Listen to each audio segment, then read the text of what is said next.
Okay, we are beginning part 8 of Wonder today, and this section is from the perspective of August again.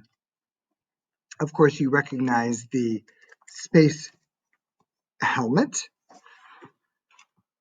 At the beginning of this section are these lyrics from a song which the Eurythmics sang entitled Beautiful Child.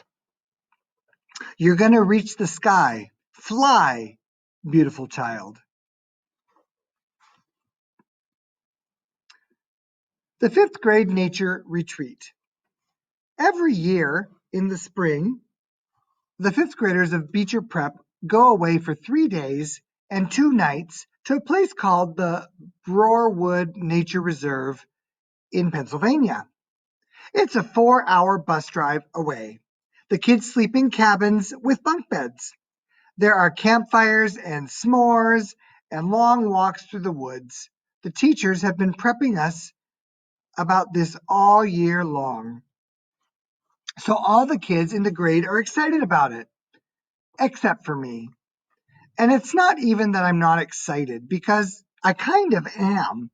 It's just I've never slept away from home before, and I'm kind of nervous. Most kids have had sleepovers by the time they're my age. A lot of kids have gone to sleepaway camps, or stayed with their grandparents, or whatever. Not me. Not unless you include hospital stays, but even then, mom or dad always stayed with me overnight. But I never slept over Tata or Papa's house, or Aunt Kate and Uncle Poe's house. When I was really little, that was mainly because there were too many medical issues, like my trach tube needing to be cleared every hour, or reinserting my feeding tube if it got detached. But when I got bigger, I just never felt like sleeping anywhere else. There was one time when I half slept over at Christopher's house. We were about 8, and we were still best friends. Our family had gone for a visit to his house, and me and Christopher were having such a great time playing Lego's Star Wars that I didn't want to leave when it was time to go. We were like, please, please, please, can we have a sleepover? So our parents said yes, and mom and dad and Via drove home. And me and Christopher stayed up till midnight playing until Lisa, his mom, said, okay, guys, time to go to bed. Well, that's when I kind of panicked a bit. Lisa tried to help me go to sleep, but I just started crying that I wanted to go home. So at 1 a.m., Lisa called mom and dad drove all the way back out to Bridgeport to pick me up. We didn't get home until 3 a.m., so my one and only sleepover, up until now, was pretty much of a disaster, which is why I'm a little nervous about the nature retreat. On the other hand, I'm really excited.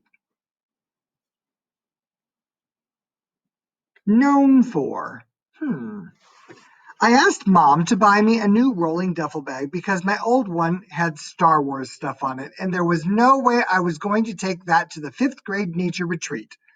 As much as I love Star Wars, I don't want that to be what I'm known for. Everyone's known for something in middle school. Like Reed is known for really being into marine life and the oceans and things like that. And Amos is known for being a really good baseball player. And Charlotte is known for having been in a TV commercial when she was 6. And Ximena is known for being really smart. My point is that in middle school, you kind of get known for what you're into. And you have to be careful about stuff like that. Like Max G and Max W will never live down their Dungeons and Dragons obsession. So I was actually trying to ease out of the whole Star Wars thing a bit. I mean, it'll always be special to me, like it is with the Doctor Who, put in my hearing aids.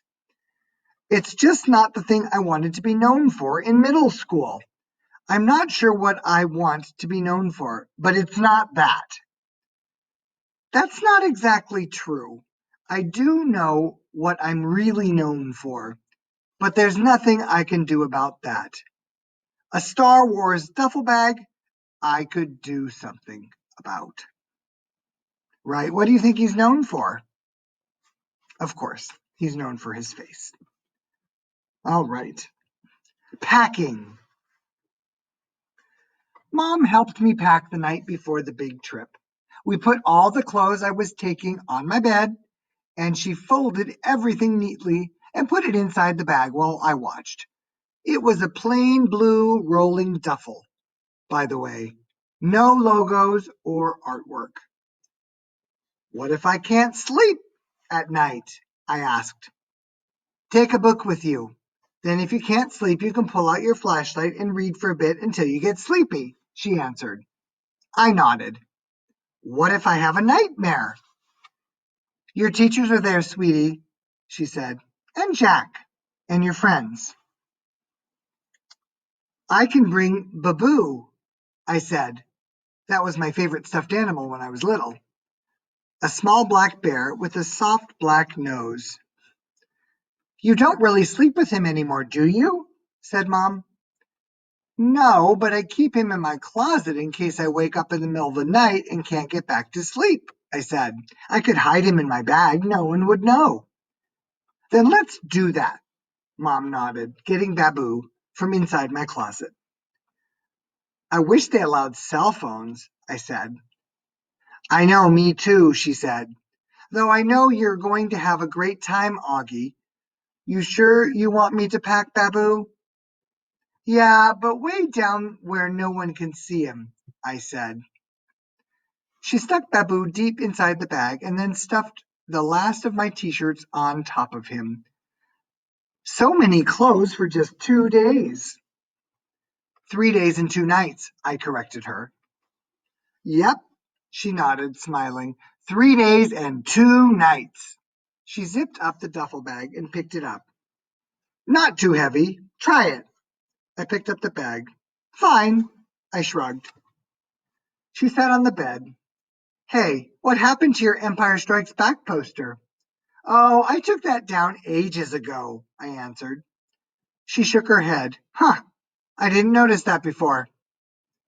I'm trying to, change my image a bit, I explained. Okay, she smiled, nodding like she understood. Anyway, honey, you have to promise me you won't forget to put on the bug spray, okay? On the legs, especially when you're hiking through the woods. It's right here in the front compartment. Uh-huh. And put on your sunscreen, she said. You don't want to get a sunburn. And don't, I repeat, do not forget to take your hearing aids off if you go swimming. Would I get electrocuted? No, but you'd be in real hot water with Daddy because those things cost a fortune. She laughed. I put the rain poncho in the front compartment too. Same thing goes if it rains, Auggie, okay? Make sure you cover the hearing aids with the hood.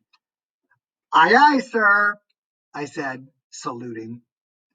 She smiled and pulled me over. I can't believe how much you've grown up this year, Auggie, she said softly, putting her hands on the sides of my face.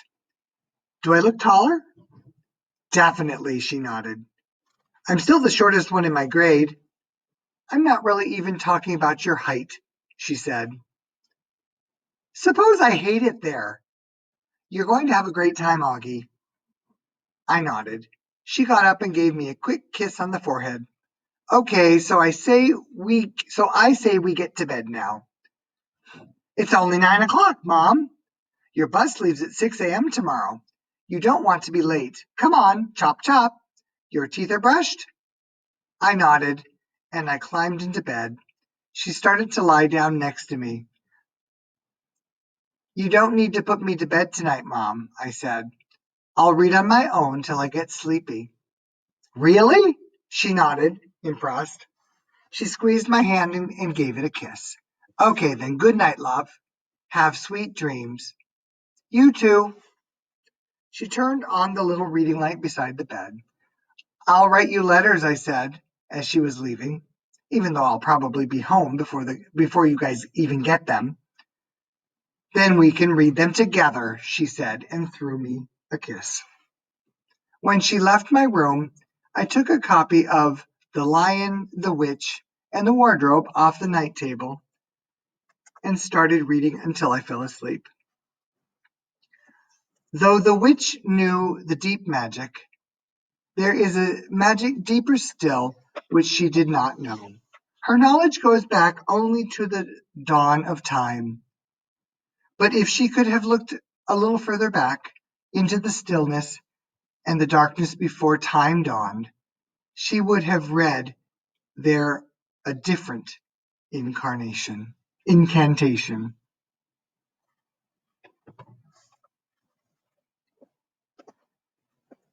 All right, let's continue. And I guess he fell asleep reading The Lion, the Witch, and the Wardrobe. Daybreak. The next day I woke up really early. It was still dark inside my room and even darker outside, though I knew it would be morning soon. I turned over on my side, but didn't feel at all sleepy. That's when I saw Daisy sitting near my bed. I mean, I knew it wasn't Daisy, but for a second I saw a shadow that looked just like her. I didn't think it was a dream then, but now looking back, I know it must have been. It didn't make me sad to see her at all. It just filled me up with nice feelings inside. She was gone after a second, and I couldn't see her again in the darkness. The room slowly started lightening. I reached for my hearing aid headband and put it on, and now the world was really awake. I could hear the garbage trucks clunking down the street and the birds in our backyard. And down the hallway, I heard Mom's alarm beeping. Daisy's ghost made me feel super strong inside, knowing wherever I am, she'd be there with me. I got up out of bed and went to my desk and wrote a little note to Mom. Then I went into the living room where my packed bag was by the door. I opened it up and fished inside until I found what I was looking for. I took Babu back to my room and I laid him in my bed and taped the little note to Mom on his chest. And then I covered him with my blanket so Mom would find him later. The note read, "Dear Mom, I won't need Babu, but if you miss me, you can cuddle with him yourself. XO, Auggie." And of course, X's and O's means hugs and kisses. Day 1. The bus ride went really fast. I sat by the window and Jack was next to me in the aisle seat. Summer and Maya were in front of us. Everyone was in a good mood. Kind of loud, laughing a lot. I noticed right away that Julian wasn't on our bus, even though Henry and Miles were. I figured he must be on the other bus, but then I overheard Miles tell Amos that Julian ditched the grade trip because he thought the whole nature retreat thing, quote unquote, dorky. I got totally pumped because dealing with Julian for 3 days in a row and 2 nights was a major reason that I was nervous about this whole trip. So now without him there, I could really just relax and not worry about anything. We got to the nature reserve at around noon. The first thing we did was put our stuff down in the cabins. There were 3 bunk beds to every room, so me and Jack did rock, paper, scissors for the top bunk, and I won. Woohoo! And the other guys in the room were Reed and Tristan, and Pablo and Nino. After we had lunch in the main cabin, we all went on a 2-hour guided nature hike through the woods. But these were not woods like the kind they have in Central Park. These were real woods. Giant trees that almost totally blocked out the sunlight. Tangles of leaves and fallen tree trunks. Howls and chirps and really loud bird calls. There was a slight fog, too, like a pale blue smoke all around us. So cool. The nature guide pointed everything out to us. The different types of trees we were passing, the insects inside the dead logs on the trail, the signs of deer and bears in the woods, what types of birds were whistling, and where to look for them. I realized that my Lobot hearing aids actually made me hear better than most people, because I was usually the first one to hear a new bird call. It started to rain as we headed back to camp. I pulled on my rain poncho and pulled the hood up so my hearing aids wouldn't get wet. But my jeans and shoes got soaked by the time we reached our cabins. Everyone got soaked. It was fun though. We had a wet sock fight in the cabin. Since it rained for the rest of the day, we spent most of the afternoon goofing off in the rec room. That means recreation room. They had a ping pong table and old style arcade games like Pac-Man and Missile Command that we played until dinner time. Luckily, by then, it had stopped raining, so we got to have a real campfire cookout. The log benches around the campfire were still a little damp, but we threw our jackets over them and hung out by the fire, toasting s'mores and eating the best roasted hot dogs I have ever tasted. Mom was right about the mosquitoes. There were tons of them, but luckily I had spritzed myself before I left the cabin and I wasn't eaten alive like some of the other kids were. I loved hanging out by the campfire after dark. I loved the way bits of fire dust would float up and disappear into the night air, and how the fire lit up people's faces. I loved the sound the fire made, too, and how the woods were so dark that you couldn't see anything around you, and you'd look up and see a billion stars in the sky. The sky doesn't look like that in North River Heights. I've seen it look like that in Montauk, though, like someone sprinkled salt on a shiny black table. I was so tired when I got back to the cabin that I didn't need to pull out the book to read. I fell asleep almost as fast as my head hit the pillow. And maybe I dreamed about the stars. I don't know. And we're going to stop right there.